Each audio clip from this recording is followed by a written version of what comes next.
de hoy será Michelle Bernier. La profesora Cora Farías será nuestra facilitadora. Cora Farías es abogado litigante en el área de arrendamiento, es docente en la Universidad Central de Venezuela y en la Universidad Metropolitana, en el Colegio de Abogados de Caracas y el Estado Miranda, en la Cámara Inmobiliaria de Venezuela. Es ex juez de la República, escritora de obras de teatro, actriz orgánica, pintora, panelista en programa de portadas, en la sesión Pregúntale, en las que saben, en Radio Comunidad, en La Voz de los Expertos.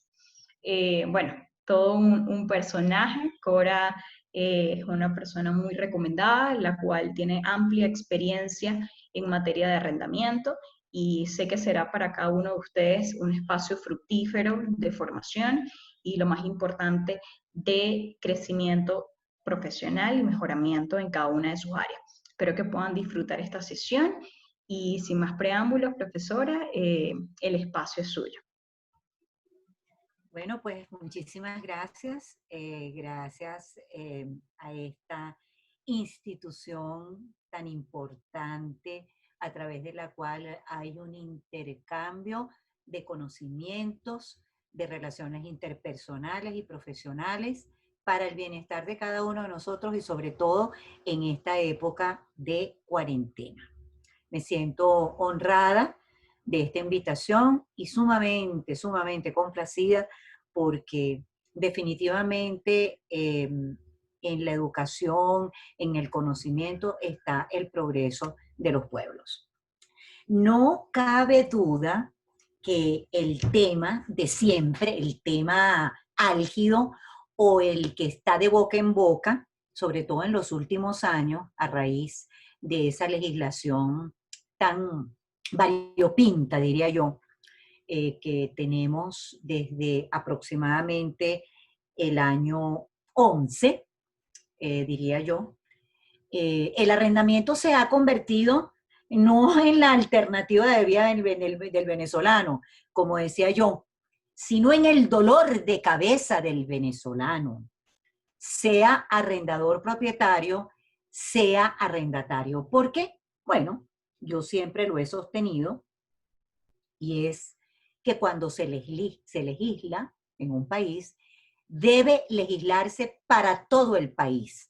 No se puede sectorizar. No se puede legislar para los arrendadores y para los arrendatarios. Es decir, como partiendo el país en una parcela. ¿Por qué?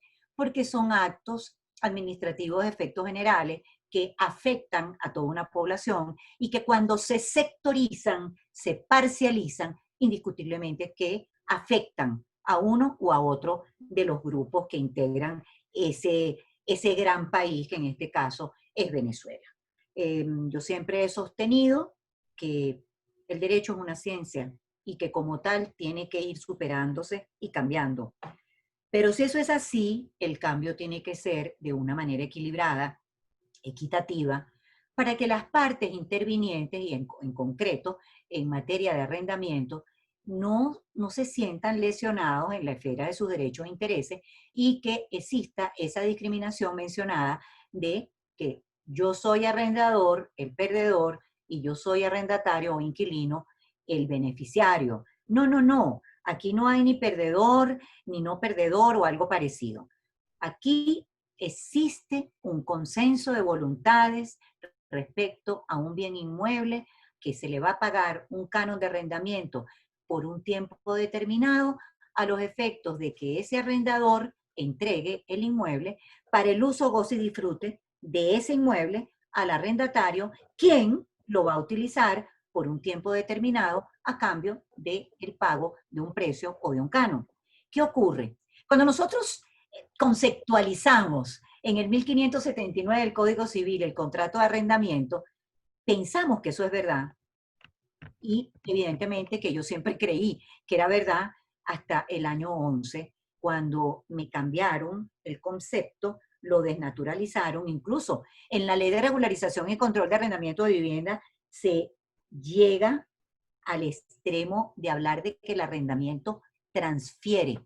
Señores, cuando a mí una ley me dice que transfiere, yo puedo transferir con un contrato de compra-venta la propiedad de un inmueble.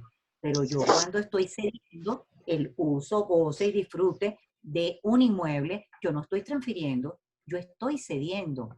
Yo estoy por un título precario permitiendo que ese inquilino use, goce y disfrute del inmueble. Hasta ahí.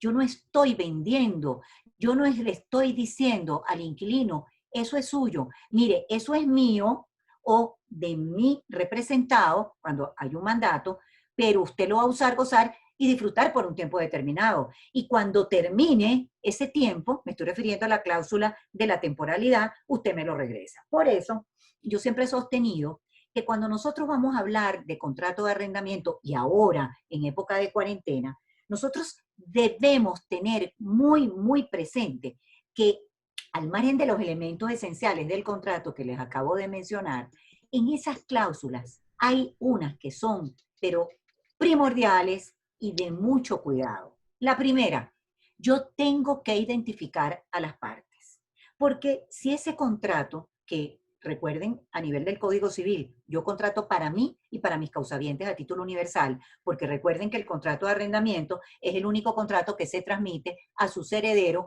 a diferencia de los otros contratos.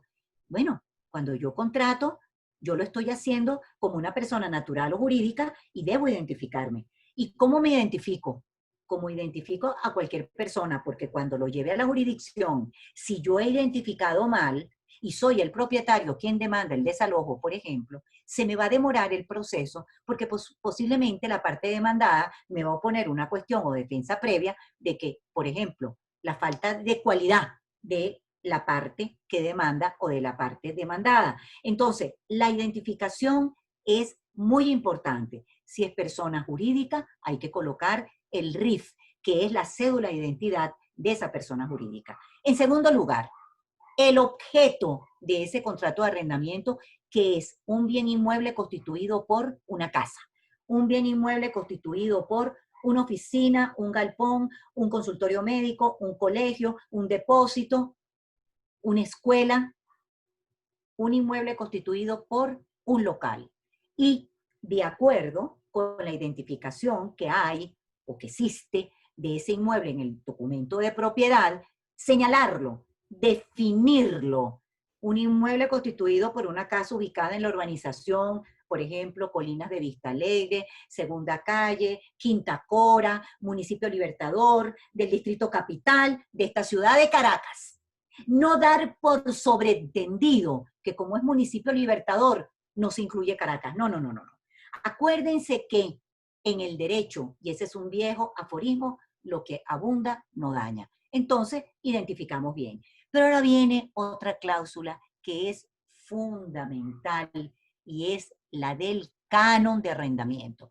Señores, sé que muchos han comentado en su expectativa que si el canon de arrendamiento es en dólares, que si el canon de arrendamiento como lo fijamos. Mire, esto que les voy a decir, que les quede muy claro y es determinante. En materia de vivienda, el canon de arrendamiento no se puede pactar, sino en bolívares, en moneda nacional. Ahora les comento algo. En materia de comercio, el artículo 41, letra E, prohíbe determinantemente que se pacte un canon de arrendamiento en moneda extranjera. Léase, estoy hablando de local comercial. Y finalmente, en materia de los inmuebles amparados por la Ley de Arrendamiento Inmobiliario, vulgarmente llamada LAI, que son los galpones, las oficinas, los consultorios médicos, los depósitos, etcétera, etcétera, que todos conocemos, a pesar de que está el artículo 14, que dice que se debe pactar por el Índice Nacional de Precios al Consumidor, cuando no hay una regulación, que en efecto ya no hay regulación de esta clase de inmuebles, tiene que ser de acuerdo con lo que diga el Banco Central. No hay traba para que en esta clase de inmuebles yo lo pueda pactar en moneda extranjera. Ustedes me van a decir esto, profesora, pero ¿dónde vive usted, profesora Cora? Si todos los contratos de vivienda están en dólares. Profe, todos los contratos de locales comerciales están en dólares. Es verdad, cierto, están en dólares. Pero cuando usted redacta un documento privado en una vivienda, ¿verdad? Respecto a una vivienda, y el inquilino va a la SUNAVI y lo denuncia, usted no solamente le van a abrir un procedimiento sancionatorio, sino que ellos mismos van a tramitar a instancia del inquilino el justo valor, y ese justo valor, que es muy por debajo de la realidad, es el que usted como inquilino tiene que pagar. Ah, que todos los contratos están en dólares porque el bolívar se ha desvalorizado.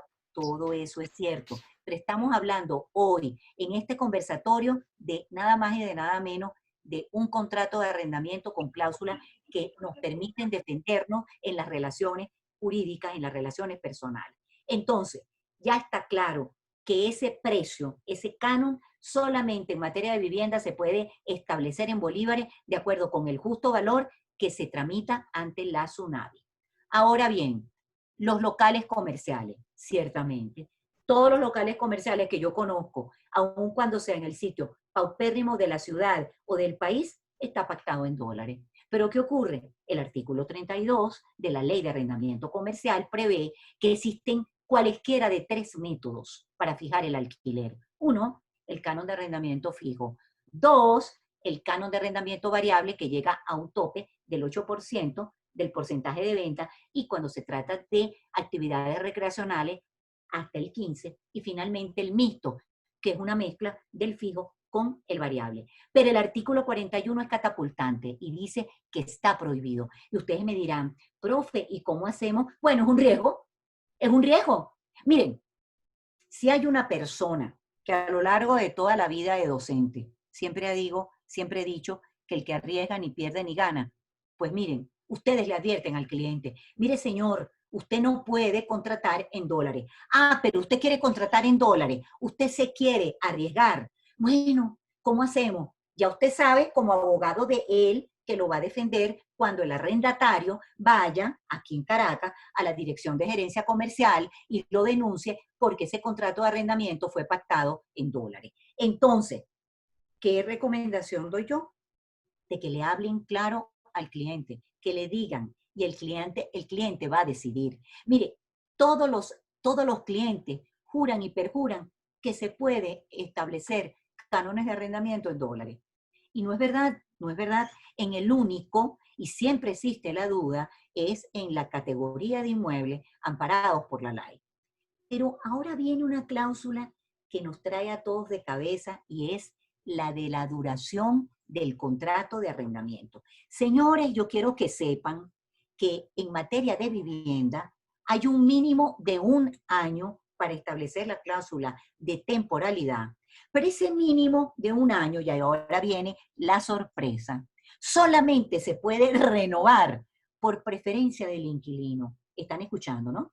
Del inquilino le hace arrendatario. Es decir, que si el propietario después de 1 año, cuando se trata de un inmueble constituido por una vivienda, quiere terminar el contrato y el arrendatario inquilino le dice, yo no me voy porque no puedo, porque no quiero, porque no tengo para dónde irme, porque no tengo dinero para pagarle y hay que esperar.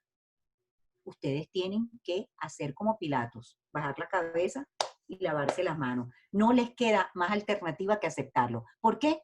Bueno, lamentablemente, porque el artículo 46 de la Ley de Regularización, cuando habla de que el contrato tiene que ser notariado, le hace autenticado, que el inquilino no tiene por qué pagar ese contrato en la notaría para que tenga el visto bueno de SUNAVI. Indiscutiblemente lo dice la norma, que va a ser mínimo de 1 año y a preferencia del inquilino. Ahora, ¿qué pasa?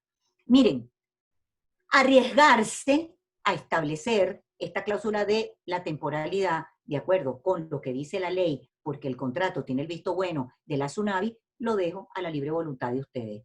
Porque la gran mayoría, de un 100%, el 90% se hace de forma privada. No pasa por la notaría, porque para pasar por la notaría debe tener el visto bueno de SUNAVI.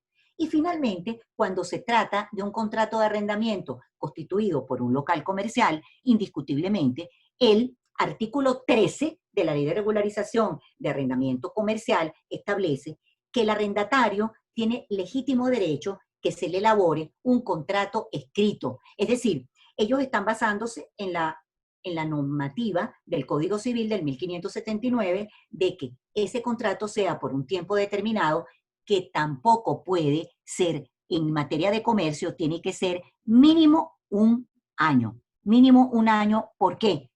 Porque ese es el lapso mínimo que prevé la ley. Ustedes me van a decir esto, pero profesora, yo he hecho contratos por 6 meses, claro, porque el inquilino no lo ha denunciado, pero si el inquilino por una vivienda va a la SUNAVI y dice, la doctora Cora Farías me hizo este documento y dice que el contrato es por 6 meses, a mí me van a sancionar, porque la misma ley para vivienda me está ordenando que ese lapso sea de un año. Igualito en materia de comercio. Normalmente en materia de comercio el lapso de duración supera el año. Por lo general son 2 años porque el inquilino dice voy a hacer mejora, voy a condicionar. Ahorita que están de moda los bodegones, por lo general esos contratos se establecen por un lapso de 2 años porque ustedes saben todo lo que se invierte. Estoy hablando de bodegones por el problema que tenemos ahorita en época de cuarentena, ciertamente, pero cuando se trata de cualquier otra actividad comercial, como hay un lucro, como hay un intercambio de bienes y servicios, el inquilino siempre quiere preservarse y pide, ah, no, mire, señor arrendador, yo no puedo aceptar un contrato por un año. Yo necesitaría mínimo 2 años prorrogable por un año. Claro, lo ideal sería prorrogable por 2 años, ¿no? Que es el lapso de duración. Lo que les quiero decir es que no vayan a pensar que ustedes pueden establecer por la simple voluntad de las partes, porque aquí el principio de la autonomía de la voluntad lamentablemente se ve siempre afectado. Ahí está la ley por encima de todo. Imagínense ustedes que la misma ley de arrendamiento comercial establece que el decreto ley 929, el de la ley de arrendamiento comercial, está por encima de la voluntad de las partes. Es decir, de nada sirve que yo pacte con una persona el arrendamiento de un local de comercio por 5 años, cuando la ley me está diciendo que tiene que ser un año mínimo. Entonces yo o lo puedo pactar por encima del año, ¿verdad?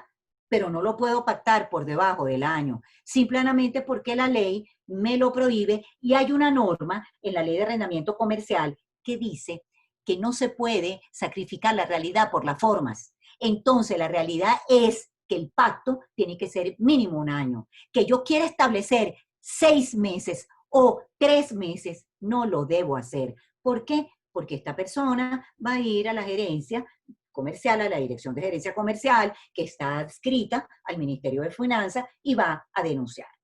Hay una cláusula importantísima que ahora estamos incorporando en todos los contratos por esta época de cuarentena con ocasión de la pandemia, y es la cláusula de contingencia. Fíjense, cuando se prevé la famosa causa extraña no imputable a las partes, ya sea por causa mayor, fuerza mayor, perdón, o caso fortuito. En este caso que estamos viviendo mundialmente, con ocasión de esta pandemia, no cabe duda de que esto se trata de un acontecimiento que racionalmente el ser humano no lo podía prever. Entonces hay una fuerza mayor. Por lo tanto, cuando hay una causa extraña no imputable, yo recomiendo, algunas personas lo incluían en la cotidianidad de sus contratos. Pero ahora, como tenemos el decreto ejecutivo que comenzó en el mes de marzo por parte del gobierno nacional, conforme al cual no exonera, no elimina la obligación por parte del inquilino de pagar el alquiler, sino que lo suspende. Hay una cláusula que cuando ustedes la redacten, que es la cláusula de contingencia, ustedes deben verterla de que en caso de que suceda una causa extraña no imputable a las partes, como en este supuesto, y el gobierno nacional dicta un decreto, como lo conocemos, de suspensión del pago, entonces se aplicará, pero normalmente durante el tiempo de duración del contrato, ese inquilino tiene que seguir pagando. Sí, señor, él no está exonerado. ¿Qué es lo que yo recomiendo? Que el inquilino y el propietario se sienten.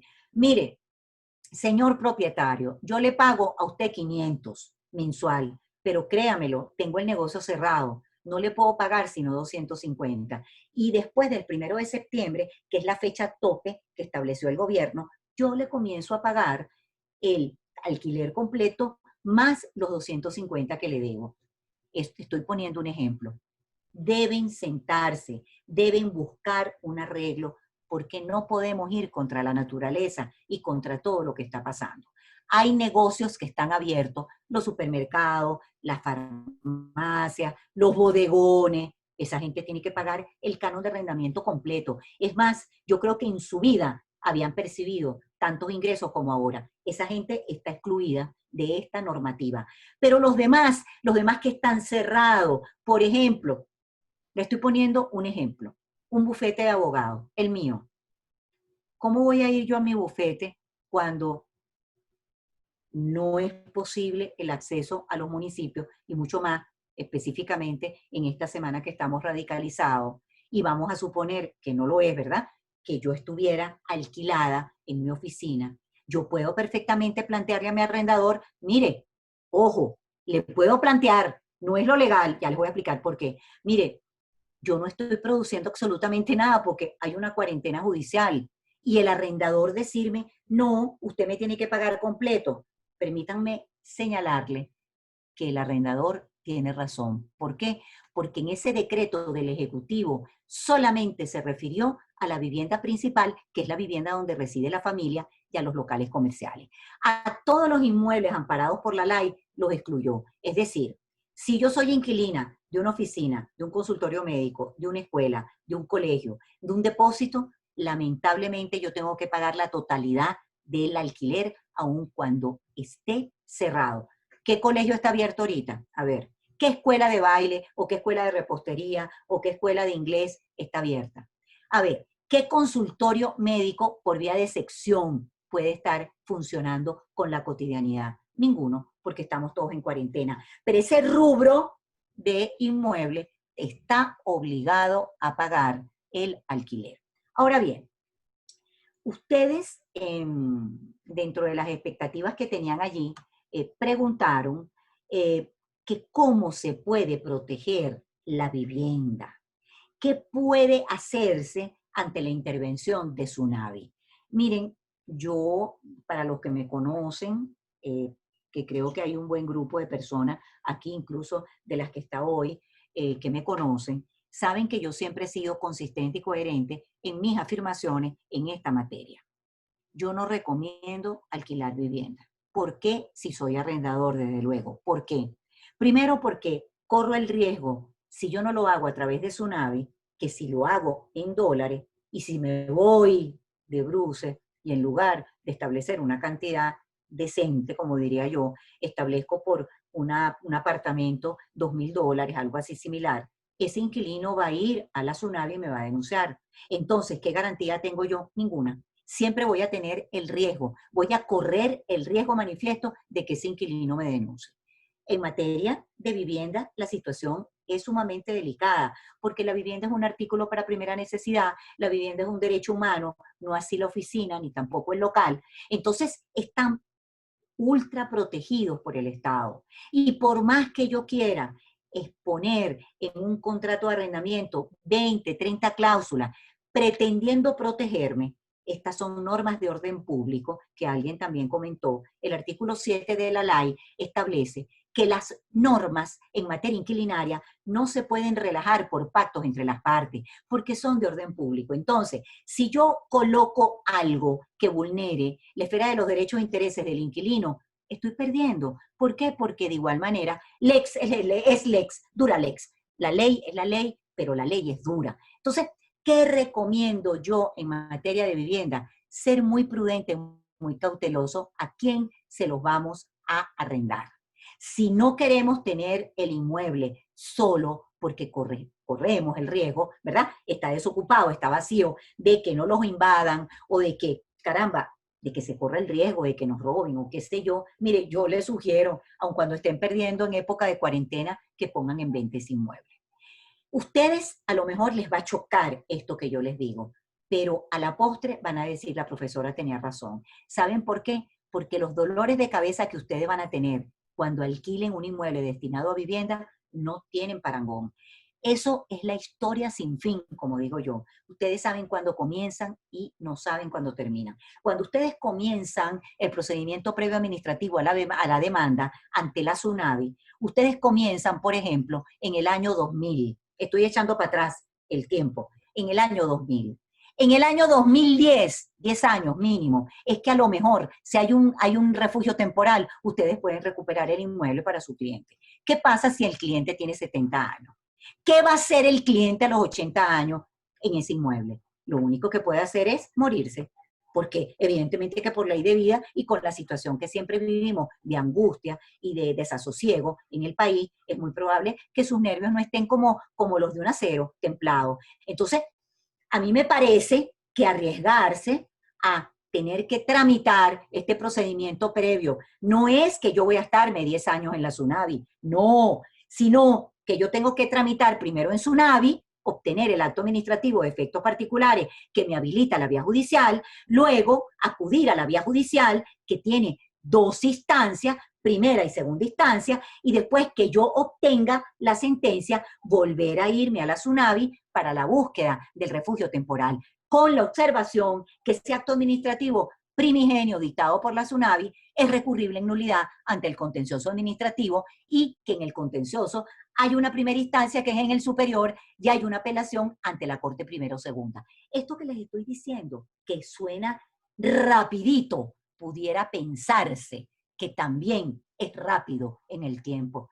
Señores, yo he demorado 10 años y que conste que creo conocer la materia, por Dios, ejerciéndola durante tantos años, 10 años para entregar un inmueble destinado a vivienda. Por eso, sencillamente, les recomiendo que no se arriende un inmueble destinado a vivienda. Ahora bien, es muy importante tener presente que en materia de vivienda, en los contratos que pasen por la SUNAVI, no se pueden pedir garantías, ni fianza, ni depósito, simplemente porque la ley de arrendamiento de vivienda no lo permite, no lo prevé. Entonces, yo lo puedo a lo mejor establecer en un contrato privado en dólares y puedo pedir 2 o 3 meses en la suma equivalente a dólares, pero ya saben todas las consideraciones anteriores cuando les comento que ustedes establezcan el canon de arrendamiento en dólares. Si se trata de un local comercial, el artículo 24 de la ley establece que ustedes pueden pedir 3 meses equivalentes a un canon de arrendamiento y que por supuesto no se va a compensar por cánones de arrendamiento insolutos. O sea, que si el arrendamiento, el canon son 100, ustedes pueden pedir 300 dólares, por ejemplo, porque estamos hablando de que la gente está arrendando en dólares, ¿verdad? 300 dólares por concepto de depósito. Y si se trata de oficinas y otros usos, se puede pedir 4 meses de depósito. Pero fíjense bien, quiero aclarar nuevamente. Yo les estoy hablando con la realidad porque todos somos adultos, estamos grandes, no vamos a soslayar, el país está dolarizado. Hoy justamente alguien me comentaba que había pagado como que era $1 o $2 por una sushi, por una samba, y yo no me sorprendí. Me sonreí y lo único que dije fue, todo está dolarizado. Que no ganamos en dólares, todo está dolarizado. Que no tengo dólares, todo está dolarizado. Señores, entonces cuando contratamos, nosotros hacemos abstracción de lo que dice la ley y dolarizamos ese alquiler. Si ustedes lo dolarizan, quiero que sepan que es a riesgo de ustedes. Pero volvemos para atrás en la observación que hice. Ustedes se lo explican al cliente y el cliente lo entiende. Ustedes son los que abogan por los derechos e intereses de su cliente. Y ustedes le pueden decir al cliente, miren, a usted le están ofreciendo $1,000 por su apartamento en La Bollera. Muy bien, a mí me parece que $1,000 no le caen mal a nadie al mes. Pero eso sí, llévese muy bien con el inquilino. Todo lo que le pide el inquilino se lo da. Diga amén a lo que le diga el inquilino. Porque si usted llega a tener un roce, alguna diatriba con el inquilino, ese inquilino va a volar y va a ir a la SUNAVI y no le van a pagar $1,000 más, le van a pagar 500,000 bolívares por ese apartamento. Entonces, vamos a medir esas fuerzas de manera tal de que con base a ello, ustedes puedan determinar qué es lo que conviene o no conviene. Desde luego que siempre dentro de las garantías, como antes mencioné, que está el depósito, que es dinero en efectivo, está también la fianza se puede constituir por una compañía reconocida Puede ser un banco que ya no dan fianza o una compañía de seguros que tampoco da fianza en cuanto a los inmuebles regulados por la ley y en cuanto a los inmuebles destinados a locales comerciales. Hay un punto muy importante que alguien pidió allí dentro de las expectativas y es el beneficio de la prórroga legal del contrato. Señores, la prórroga legal no es un plazo para desocupar. La prórroga legal es un lapso, por imperio de la ley, que corre cuando ese inquilino cumpliente de sus obligaciones se le ha vencido el lapso convencional, el contractual establecido, y una vez que se le ha vencido en materia de oficina y los demás inmuebles de la ley o en materia de comercio, ipso iure, porque es obligatorio para el propietario, comienza a decursar en función de la data de la relación. Pero si el inquilino es incumpliente en sus obligaciones, ustedes no tienen por qué permitir que él haga uso de la prórroga legal. Lo que deben hacer es accionar directamente ante la jurisdicción el cumplimiento del contrato, si es cumplimiento, o la resolución, que es la que sería la dable en este caso porque hay incumplimiento de alguna de las cláusulas contractuales o de la ley. Lo que les quiero referir es, todos los inquilinos menos los de vivienda, tienen derecho a la prórroga legal. Y en materia de oficina, hay una característica, y es que hay una medida en el 39, una medida de secuestro que están prohibidas en materia de vivienda, como sabemos, que cuando se vence la prórroga legal y el inquilino de ese local o de ese galpón o de ese depósito no hace entrega oportuna del inmueble, yo demando el cumplimiento de la prórroga legal, pido por el artículo 39 que me decreten la medida de secuestro, y una vez que me decreten la medida de secuestro, ese inmueble va a quedar afectado para proteger a ese inquilino en caso de que el inquilino gane el juicio. Entonces hay como una especie de, no es una prohibición de enajenar y gravar, pero hay una afectación. Es decir, recuerden que las medidas cautelares son medidas que son provisorias, que son modificables. Entonces, cuando se decreta una medida, esa medida puede perfectamente ser suspendida porque yo me voy por el 602 y siguiente del CPC y me opongo a la medida con base a esa articulación probatoria de 8 días, que el tribunal decida el noveno, etcétera, etcétera, como todos sabemos. Pero lo que les quiero decir que es para los inmuebles que están contemplados en la ley.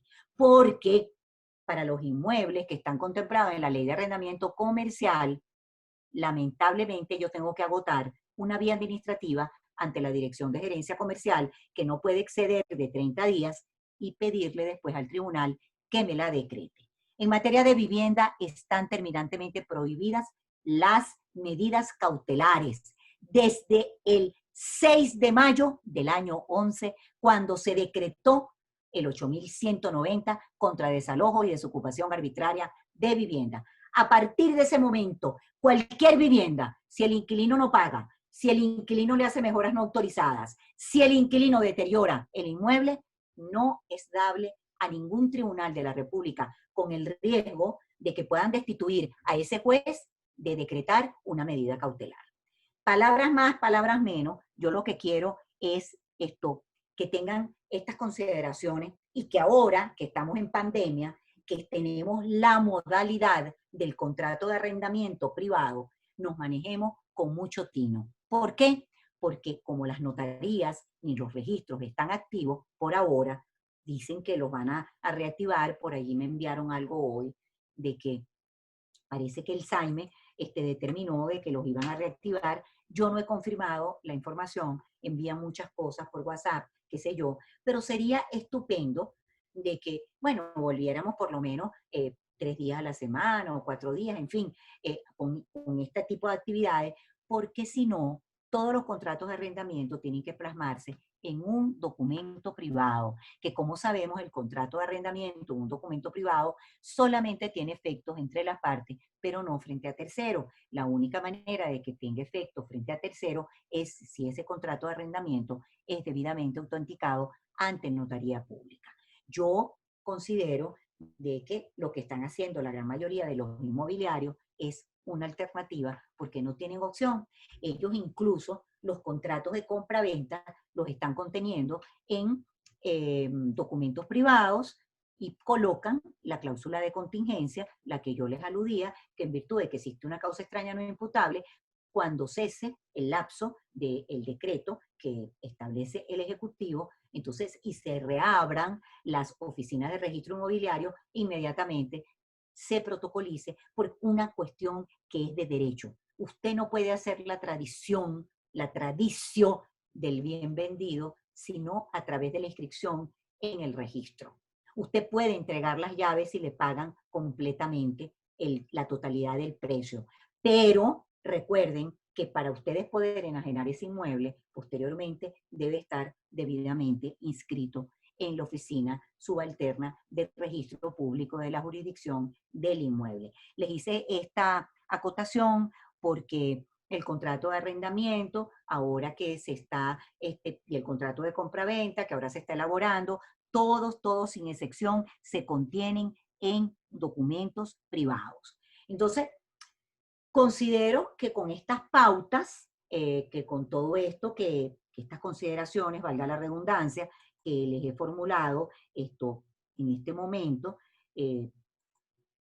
ustedes pueden tener una idea clara y muy pristina de cómo deben elaborar un contrato de arrendamiento donde se supone que las demás cláusulas, las reparaciones mayores y menores, al acondicionamiento del inmueble, la de los servicios, esas son cláusulas que vienen de las mismas normativas del Código Civil que establece todas las obligaciones del arrendador, del arrendatario, que sabemos que la más importante es la de pagar, la del inquilino, la pensión de arrendamiento en los términos contenidos, y la del arrendador, la de entregar el inmueble para el uso que está determinado en buen estado y obviamente con las reparaciones efectuadas. Porque por eso es que se obliga al saneamiento en caso de evicción cuando se vende.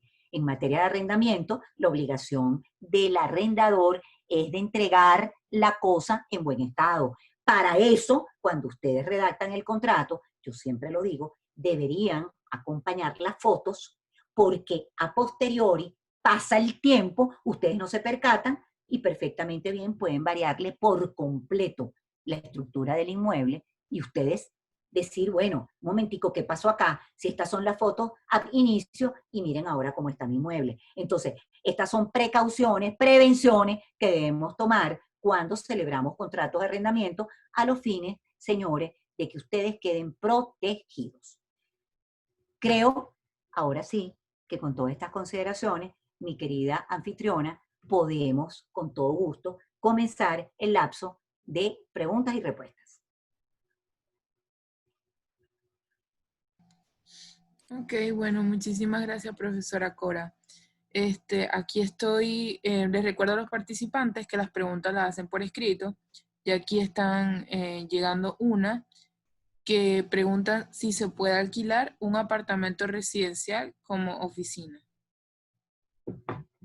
Mire, usted sabe el grave problema que hay, que si usted alquila el apartamento residencial como oficina y queda demostrado que es una vivienda y allí, fíjese, van a vivir personas, solamente el uso del inmueble determina la aplicación de la ley y allí, obviamente, que ese inmueble se catalogaría más allá de que usted haya colocado en el contrato, como nosotros decimos los abogados, el papel aguanta todo, de que es para oficina, pero si realmente usted está viviendo allí con su esposa y con sus hijos, fácil, vamos a decir que el uso es de vivienda y que independientemente de que sea para oficina, usted lo alquiló no para oficina, sino para vivienda, y lo van a sancionar la SUNAVI, que es el organismo o el órgano regulador y rector de todas las relaciones arrendaticias en materia de vivienda.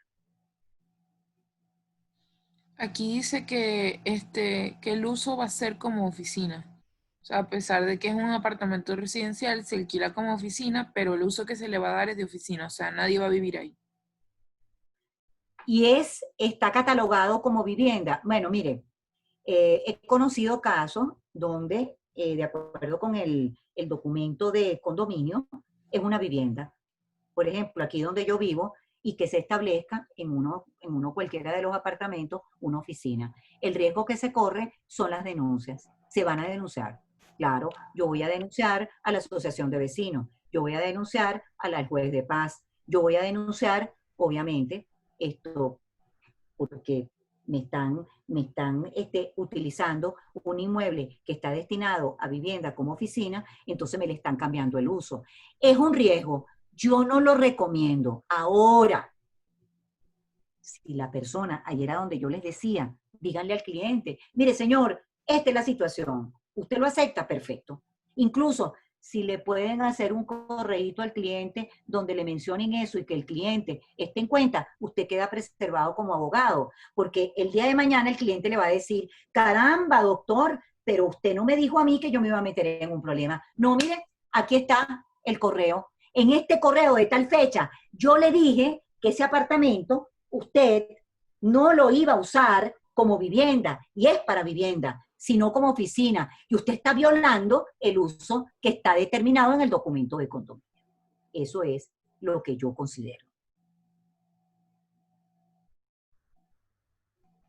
Ok. Aquí vamos leyendo otras preguntas. Preguntan, en el caso de que se haya entregado notificación para desocupar la vivienda, ¿qué acciones tiene el arrendatario para protegerse si no tiene opción todavía para mudarse o no se puede mudar? Mire, les voy a decir lo siguiente. La vivienda, señores, es caca. A mí me decían cuando yo estaba chiquita y yo iba a tocar algo en una visita, mi mamá me decía que en paz descanse, caca, y me daba en la manito. Bueno, señores, yo lo voy a traspolar de la manera más folclórica a la vivienda. La vivienda es caca. Si usted se va a meter en ese tinglado de alquilar una vivienda, usted está arriesgándose a cualquier cosa. Entonces, debe ser cauteloso, debe tener mucho cuidado. ¿Por qué? Porque a la postre va a salir todo derechito a la Tsunavi, van a sancionar al arrendador, el arrendatario se va a quedar ad infinitum, va a pagar lo que considere de acuerdo con el justo valor, van a pasar muchos años, no pierde el inmueble, porque todavía la propiedad privada aquí es un derecho constitucional, pero siempre es un riesgo, siempre es un riesgo. Ok. Por acá también preguntan que si puede haber una medida de desalojo en el caso de que el arrendatario se atrase en el pago del arrendamiento en No, medio de esta pandemia. no, inmediatamente puedo contestar. Señores, por sentencia del 17 de agosto del año 15, la Sala Constitucional del TCJ prohibió en todo el territorio de la República los desalojos. No se puede desalojar un inmueble constituido por una vivienda. Se atrase el canon de arrendamiento del inquilino, lo deteriore, lo subarriende, le haga mejoras no autorizadas. No hay la posibilidad. ¿Por qué? Porque no hay refugios. Y si es verdad que usted tramite todo el procedimiento previo, cuando llegue a la parte, por llamarlo así, de toda esta novela, ¿verdad? Dantesca de desalojo, le van a decir, señor, no hay refugio temporal. Por lo tanto, en este momento álgido del país, no por la pandemia, cuidado, sencillamente todavía está vigente la medida cautelar de prohibición de desalojo en todo el país, de vivienda. Ok. También preguntan que qué pasa con el arrendatario que tiene 16 a 18 años en un local comercial, específicamente un gimnasio de un edificio, y la junta de condominio solicita el desalojo. Lo mismo. Lo mismo, ok. Momentico, me están hablando en época de pandemia, ¿verdad? Bueno, la primera era en época de pandemia y la segunda es simplemente un arrendatario que tiene 16 a 18 años en un local comercial, o sea, incluso antes de la pandemia. Pero es que hay una cosa, Yo puedo tener 20 años en un local de comercio. Si yo cumplo con mi contrato y con la ley, ¿quién me puede desalojar? Pero en este momento, por eso hice la acotación de la pandemia. Ahora, en época de pandemia, hay una cuarentena judicial, señores, hasta septiembre. No se puede desalojar a nadie porque no hay trámites judiciales. Los tribunales están de guardia solamente para inspecciones, notificaciones y amparo. Nada más. Ok. También dice que sí es cierto que los contratos para alquilar vivienda familiar solo serán autenticados previa solvencia o permiso que emite el SUNAVI. De resto, las notarías se niegan a a la autenticación. Caramba, la persona que hizo la pregunta se dio la respuesta. Así es. Exactamente igual. Así es. Ok. Este, mm, Aquí hay una persona que está un poco confundida con lo del canon de arrendamiento en dólares porque dice A que ver. hay una sentencia del año pasado en donde al parecer sí se autoriza en materia comercial y que eso ha causado mucha confusión.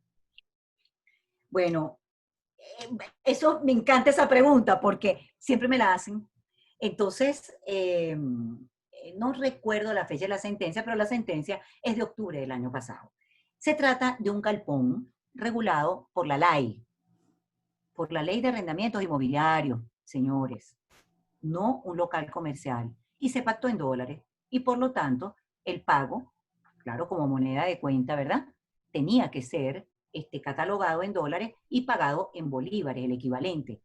Pero si usted revisa la sentencia, y la invito o lo invito a que revise la sentencia, que no se está refiriendo a un local de comercio, sino a un galpón, por favor.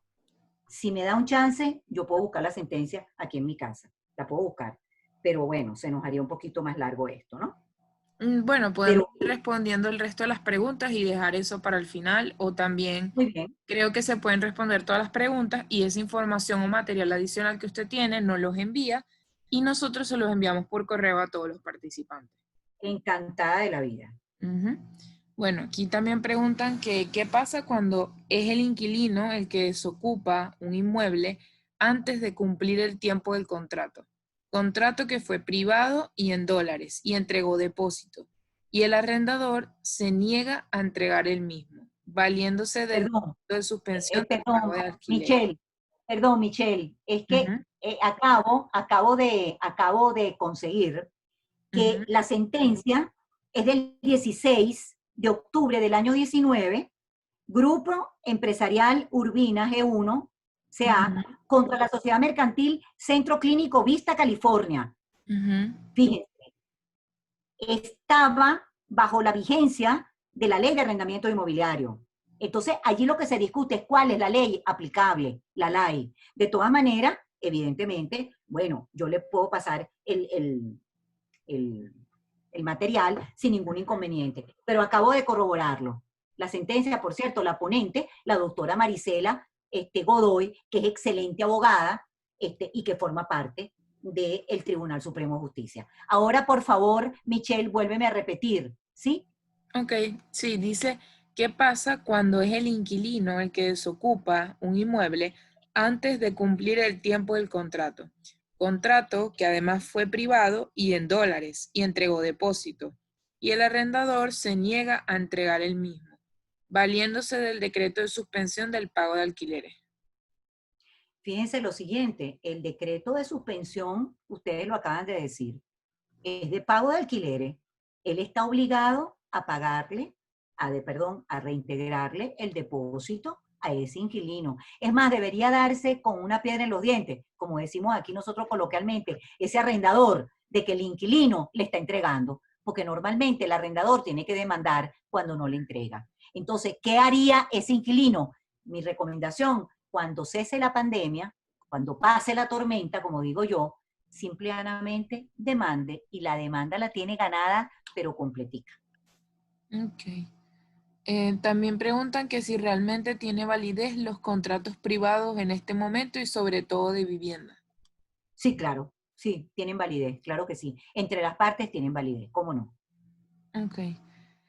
También dice, buenas noches, conociendo la particular situación del país en cuanto a la parcial actividad jurisdiccional y administrativa, ¿cuáles serían los mecanismos que tutelan la pretensión del arrendador ante la necesidad de actuar por ante la SUNAVI, oficina hoy cerrada al público? Bueno, tengo entendido que hay ahora una sala situacional que está atendiendo los casos en SUNAVI. De verdad que sí, me consta. Me lo han dicho personas que están muy vinculadas a la SUNAVI, que sí están trabajando, incluso tienen un correo, la persona que está actuando, no hay superintendente, pero hay un jefe de despacho que está actuando y esto puede perfectamente proteger al inquilino que ha sido desalojado, mano militari, por vías de hecho, toda esta serie de exabruptos que se cometen, violatorios de la ley, pueden hacerlo porque existe la posibilidad, cómo no. Yo le invitaría a que ingrese a la página por la página web, ¿verdad?, de la SUNAVI, y estoy convencida de que va a obtener el apoyo. Sí, señor. Ok. También te preguntan que cuál es tu opinión con respecto al artículo 9 de exclusión por relación laboral, que algunos lo usan para alquilar la vivienda a compañías. Sí, pero es que pasa lo siguiente. Mi opinión es la siguiente, mire, y recuerdo que una vez lo hablé con un juez. Si yo le alquilo a la compañía Inversiones Cora, para que Cora resida allí, por ejemplo, y resulta que, por decir algo, Pedro Pérez, que es el propietario arrendador que le alquiló a Inversiones Cora para que Cora viva, porque Cora presta servicios en mi empresa, yo no tengo por qué tener a Cora el resto de mi vida si Cora me incumple o si Cora no reúne ya las condiciones para continuar prestándome servicios.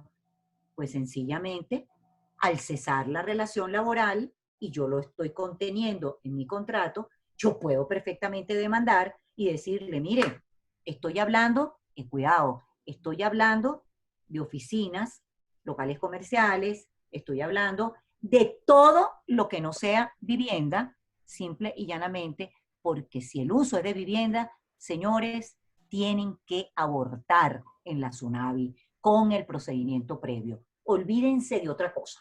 Inmediatamente el juez lo va a mandar a tramiten su procedimiento previo y esa cuestión previa del ordinal 11 del 346 prospera. Ok. También preguntan que si es aconsejable autenticar los casos de reestructuraciones de pago en el marco del decreto ejecutivo que suspendió el pago de cánones de arrendamiento. ¿Usted sabe lo que yo le contestaría? Y sigo yo con mis refranes, ¿no? Mientras más masa morra. Si usted tiene una notaría, sí señor, que le trabaje y que le permita autenticarlo, hágalo, caramba, hágalo. Sí señor, eso es lo que se llama mientras más masa morra. Hágalo. Okay. No tiene por qué hacerlo, cuidado, no tiene por qué, basta un documento privado, pero hágalo. Ok, también preguntan que si es tan problemática la situación arrendaticia, que si no sería mejor eliminar esa figura que pareciera ser más problema que una ayuda al arrendador. Perdón, creo que me lo tienes que volver a preguntar. Sí, bueno, dice que, o sea, tomando en consideración que es tan problemática la situación arrendaticia, que si no es mejor eliminar esa figura que pareciera ser más un problema que una ayuda al arrendador. Pero eliminar ¿cuál figura? Yo creo que la de la situación arrendaticia, pues como el arrendamiento como tal, eliminarlo. No. Es que pasa lo siguiente, el contrato de arrendamiento no lo podemos eliminar. Pero es que lo que pasa es que yo no voy a entrar en Honduras porque no sé nadar. Pero tal como están las cosas en este país, ya no hay arrendamiento. ¿Quién arrienda? La gente está asustadísima porque sabe que arrienda, pero no sabe cuándo le van a restituir la posesión del inmueble. Y que a veces tiene que utilizar unos medios que son completamente dolosos y contrarios a la ley, con los cuales yo estoy en total desacuerdo para poder recuperar su inmueble. Máxime si se trata de vivienda, no tanto cuando se trata de otros usos. Entonces, no podemos eliminar el contrato de arrendamiento, tampoco podemos decir que es un contrato de comodato, porque el contrato de comodato en materia de vivienda se equipara por el artículo 1 del 8190. Entonces, si no lo agarra uno el chingo, lo agarre sin nariz, como dice el refrán. Entonces, mire, señores, yo le voy a decir algo, el arrendamiento no lo podemos eliminar. Lo que tenemos es nosotros tener las precauciones, las previsiones para saber a quién le arrendamos un inmueble. Hay que tener eso muy claro, porque a lo mejor a ustedes le muestran las referencias comerciales, personales de una empresa que tiene un capital de 1.000 millones de bolívares, muchos millones. Resulta que es una compañía de maletín. ¿Y cómo lo sabemos si hasta la pueden llevar a la sede de la empresa? Es un riesgo. Mire, yo en clase, y los muchachos siempre se ríen cuando yo les digo, señores, el matrimonio es como, el contrato de arrendamiento es como el matrimonio. Si ustedes tienen la suerte de que ese inquilino sea bueno, ahí se sacaron la lotería. Si no, divorcio total y tienen que demandar. Y en materia de vivienda, tienen el grave inconveniente que retrotraemos a la legislación del año 47 ya derogada y comenzar un procedimiento previo administrativo a la demanda, que me parece nefasto, pero es lo que tenemos, señores, y tenemos que hacerlo. No tenemos para dónde tomar. Ok. Aquí preguntan, o sea, aquí te colocan un caso y luego una pregunta, entonces te voy a leer primero el caso. Dice, en el caso de que un inquilino sigue laborando, pues la empresa no ha suspendido su actividad y sigue por lo tanto percibiendo su salario, ¿quedaría suspendido el pago del canon de arrendamiento? Se puede aplicar por analogía lo estipulado en el caso de arrendamiento comercial de las empresas cuya actividad no está suspendida y deben seguir pagando el alquiler. Así es, tiene que seguir pagando. Mire, acuérdense que tenemos una mala fama, ¿no? Aquí en el país, ¿no? Todos los que estamos aquí, todos los que estamos juntos, ¿no? Esta tarde, todos, de alguna manera, estamos viviendo acá y no podemos negar de que aquí existe lo que llamamos nosotros el vivismo, ¿no? El vivismo del venezolano. Y dentro del vivismo del venezolano está ese. O sea, yo no quiero pagar, pero resulta que yo estoy recibiendo ingresos porque yo tengo la Santa María abierta, pero yo no quiero pagar. Caramba, señor inquilino, páguele al arrendador que por algo tiene alquilado, porque necesita un pago, un precio que ha pactado en ese contrato. Entonces, ese arrendatario, ese inquilino, está obligado a pagar, como si estuviera con la Santa María arriba, por Dios. Y yo perfectamente puedo habilitar un tribunal y dejar constancia de que esa empresa está activa. Claro, corres el riesgo de perder la inspección, porque si tocas la puerta y la persona que está dentro no quiere abrir, no tiene por qué hacerlo, porque él tiene la posesión del inmueble. Fíjense lo delicado que es esto. Claro. Este es mi reporte. Aquí también dicen, ¿qué comentario tienes del siguiente caso? Una persona prestó una casa que recibió en herencia. Jamás cobró alquiler por la misma y ahora la persona no quiere desocupar la propiedad. Lamentablemente, la única manera es ir por el decreto 8190 a la SUNAVI y tramitar el procedimiento previo. No tiene otra alternativa. No tiene otra. Claro. Y aquí también preguntan que si podrías brindar alguna referencia bibliográfica o sustento jurisprudencial sobre lo que hemos hablado el día de hoy, de manera que podamos profundizar y analizar más el tema. Claro que sí, cómo no. Yo lo hago con muchísimo gusto a todos los representantes de esta maravillosa institución jurídica para que se los haga llegar a ustedes la referencia bibliográfica con mucho gusto. Ok. También dice, ¿qué acciones hay ante un convenio de entrega voluntaria homologado por el SUNAVI, ya vencido y con la particularidad de que el inquilino contumaz posee vivienda propia, por ende no le aplica el refugio?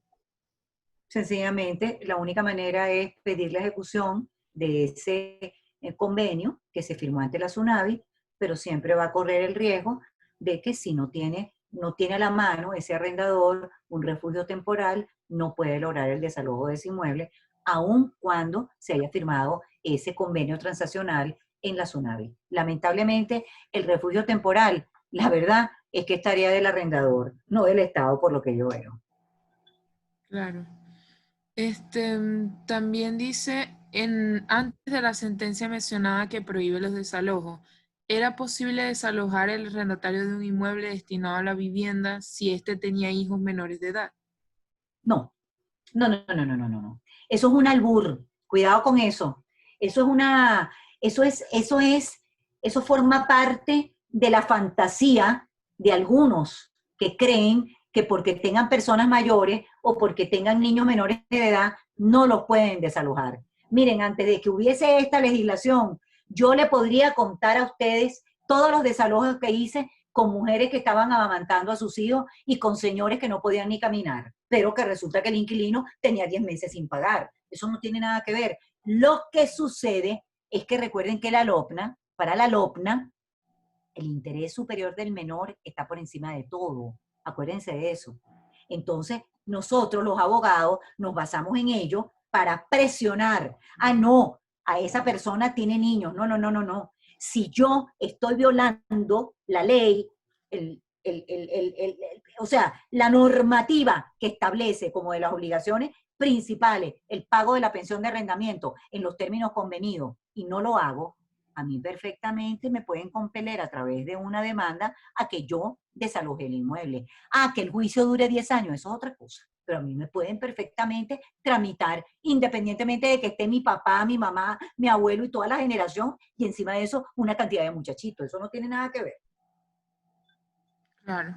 Aquí también preguntan que si los consultorios médicos pueden ser firmados en contrato privado y el canon mensual en dólares. Bueno, volvemos a lo que antes les dije.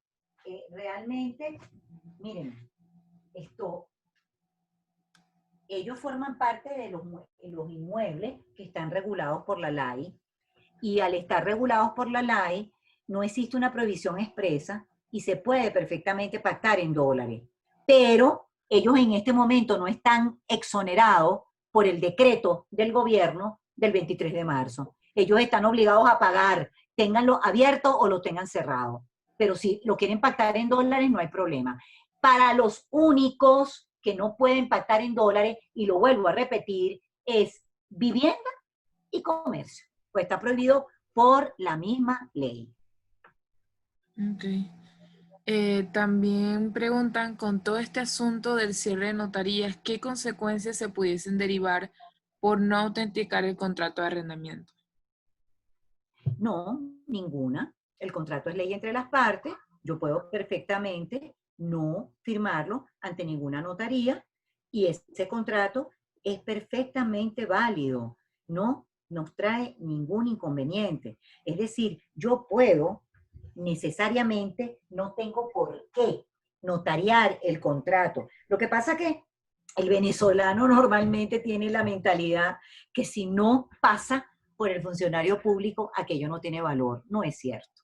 El contrato, fíjense, el contrato de arrendamiento es un contrato bilateral, consensual. Se perfecciona con el simple consentimiento. Yo puedo perfectamente contratar con una persona en una servilleta de un restaurante y decirle, te entrego las llaves de este inmueble y me vas a pagar 2.000 bolívares. Estoy poniendo un ejemplo. Esa persona recibe las llaves, me hace un garabato en esa servilleta. Saben, señores, que ese es un contrato de arrendamiento verbal, pero explanado en una servilleta para que ustedes se den cuenta cómo es el derecho. Okay. También preguntan que si se debe exonerar del pago de arrendamiento de los locales de comercio de productos no prioritarios. Miren, volvemos a lo que antes les dije. Si usted lee el decreto ejecutivo del 23 de marzo, en los distintos pocos artículos, porque es muy, muy breve ese decreto, se señala que solamente van a estar suspendidos los pagos de los alquileres de vivienda principal y de locales comerciales que no estén abiertos, que no estén prestando servicio, porque el local comercial como la farmacia, como el supermercado, como el bodegón y otros similares están obligados a pagar. Es así. Ok. También preguntan, ¿qué pasa si en medio de este decreto se vence un contrato de arrendamiento de un local comercial? ¿Se firmaría como un contrato privado? Miren, si se vence en esta época de pandemia un contrato, yo le sugiero, si el inquilino a usted le conviene, si el inquilino le va a pagar el reajuste del alquiler, firme un contrato de arrendamiento privado y no hay ningún problema. No lo deje en el aire. Además, usted está con un inquilino que vale la pena. Por qué no hacerlo? ¿Por qué no hacerlo? Ok. También preguntan, ¿qué ley es aplicable para establecer el canon en un contrato de arrendamiento para empresa petrolera? No, no, no. Dependiendo. ¿Cuál va a ser el uso? Si el uso es de vivienda, es la ley de regularización y control de arrendamiento de vivienda. Si el uso es de comercio, es la ley de arrendamiento comercial. Y si el uso es para oficina, consultorio, depósitos, colegios, consultorios médicos, es la ley de arrendamientos inmobiliarios. No es porque vaya a funcionar una compañía petrolera, es por el uso. Si usted me está hablando de una compañía petrolera, yo puedo entender dos cosas. O que es una oficina o es un local. En esos casos, si es oficina, la ley de arrendamiento, y si es local, la ley de arrendamiento comercial. Ok. También preguntan, en caso de que el arrendatario y el arrendador fallecieron, pero la esposa del arrendatario continúa viviendo en el inmueble y no lo ha querido entregar, ¿qué procede? Nada, nada. El contrato de arrendamiento es el único contrato de naturaleza civil que se transmite a sus herederos. Por lo tanto, usted no puede desalojar a esa señora porque a esa señora se le transmitió el contrato de arrendamiento, que es la esposa de la persona que falleció. Entonces, es completamente lícito que la señora esté allí. O sea, no se le ocurra demandarla porque se transmitió el contrato. Usted no tiene que celebrar un nuevo contrato porque ella no es una persona ajena a la relación. Incluso en materia de vivienda, son tan benevolentes con los arrendatarios de vivienda que si yo dejo a un inquilino, a un ocupante, que no sea ni arte ni parte del inquilino, va a la SUNAVI, pide la subrogación y lo reconocen como tal. Con eso le digo todo. Ok. Y también aquí hacen una pregunta parecida, pero en el caso de que no es que no es que el arrendatario murió ni nada, sino que hay una ruptura entre la pareja y ella decide irse de la casa. La otra parte se puede quedar disfrutando de la relación arrendaticia, ¿Cómo no? Claro que cuando el sí. contrato está a nombre de la esposa o pareja que se fue.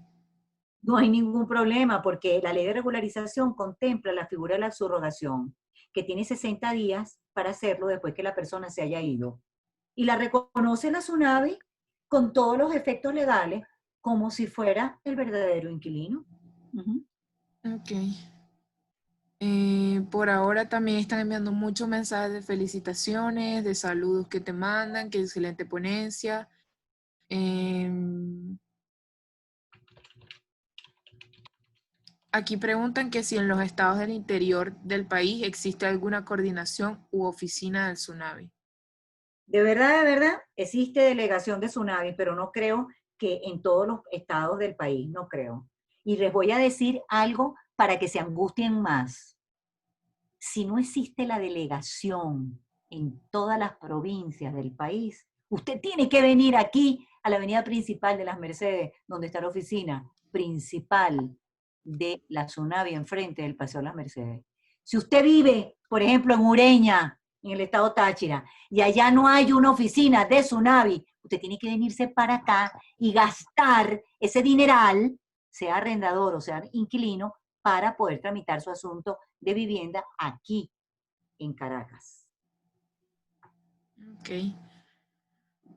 Bueno, hasta ahora ya se terminaron las preguntas y están diciendo que, bueno, que la clase magistral, o sea, Paulimar pidió que definieran tu ponencia con una sola palabra y están diciendo magistral, enriquecedora, excelente, objetiva, excelente, o sea, muchos comentarios de aprecio y nosotros también estamos muy agradecidas de que el día de hoy dieras la ponencia tan excelente y te dedicaras tanto a las preguntas de cada caso individual.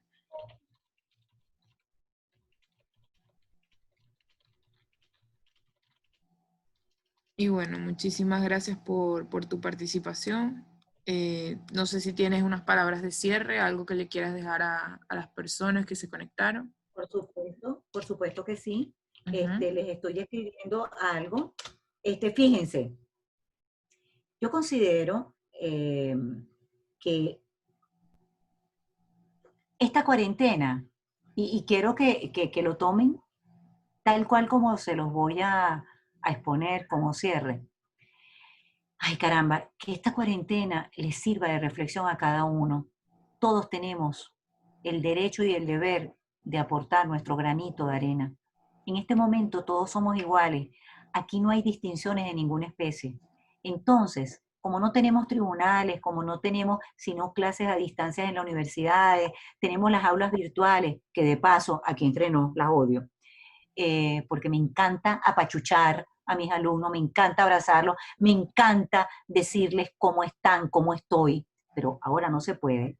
Yo les pido que bajen la presión, que entiendan que esto también pasará porque tiene que pasar. Acuérdense de las pestes en España, en el mundo, que pasaron, no se agobien y vamos a seguir con este tipo de actividades jurídicas que nos enriquecen, que nos dejan tanto y que nos permiten intercambiar impresiones y ser mejores seres humanos. Y si somos abogados, mejores abogados. Yo estoy a la orden, me siento honrada y feliz de haber estado esta tarde con ustedes y de corazón siento que cada día de mi vida que pasa me siento más nutrida y mejor persona porque hago bien y me siento bien y eso es lo que se llama bienestar. Bienestar, estoy bien. Excelente, profesora. Muchísimas gracias. Muchísimas gracias también a los 70 participantes que estuvimos el día de hoy y a la Junta Directiva del Grupo Lex Solution por su esfuerzo en todas las actividades que hacemos. Y bueno, hasta una próxima actividad, hasta una próxima convocatoria. Recuerden que van a recibir en sus correos el material adicional que nos va a proporcionar la profesora también. Muchísimas gracias. Hasta luego.